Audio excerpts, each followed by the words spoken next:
I am Polaris, the daughter of Magneto. I can control every piece of metal in this world, but right now, I'm just a prisoner. That rescue mission failed, and I was captured by the Sentinel organization. They sent me to this freezing prison, saying it was to maintain order, but I knew it was because they were afraid. As soon as I stepped through the gate, a woman attacked me. She laughed arrogantly, as if claiming her territory. She was the queen here, the one everyone else feared to provoke. While walking down the corridor, I noticed a pale mutant girl. Like me, she wore a collar that glowed faint blue around her neck. That thing made me uneasy, but I didn't think much of it. I just wanted to survive and learn the rules of this place. The guards brought me to the shower room. I could feel everyone staring at me, their eyes filled with curiosity and hostility. Some of them stared at my hair, those green strands still covered in metallic dust. Even my skin had been stained gray and black, but I didn't care about their strange looks. Yet that night, I couldn't hold it in any longer. I tried to use my power to open the cell door. The metal trembled, and the air began to twist. But the next second, the collar flashed. A violent current tore through my nerves. I fell to the ground, my whole body convulsing. The prisoners around me burst into laughter, a cruel kind of laughter,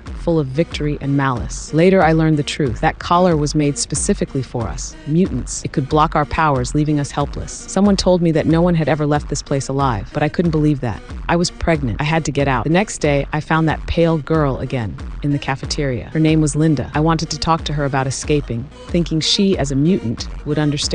But she only gave me a nervous glance, then looked toward the queen sitting nearby. She was terrified. In that moment, I understood she wouldn't help me, so I'd have to do it alone. That afternoon during yard time, the queen came again. She told me that from now on, I'd be shining her shoes. I looked at her coldly and said, "That scar on your face? A mutant gave it to you." Her expression instantly darkened. Before I could turn around, her followers lunged at me. Their fists slammed into my body, the collar burning against my skin. I could taste blood in my mouth. Then she kicked me hard in the stomach. In that moment, my world collapsed. I could hear my heartbeat mixing with the sound of rushing blood. I forced myself to awaken the magnetic field within me. The table beside us shot into the air. The queen was pinned against the railings. Her screams echoed through the hallway, while my body was nearly torn apart by electricity. The alarm blared. Guards rushed in. They didn't care who was right or wrong. They just dragged me to solitary confinement. This place was colder than anywhere else. I leaned against the wall and gently touched my stomach. The child was still there. I told myself I couldn't fall. I lifted my head, staring at the heavy iron door, and took a deep breath. Even if every piece of metal in the world betrays me, I'll still tear this cage apart. I closed my eyes. The magnetic field began to flow again, and a deep rumble echoed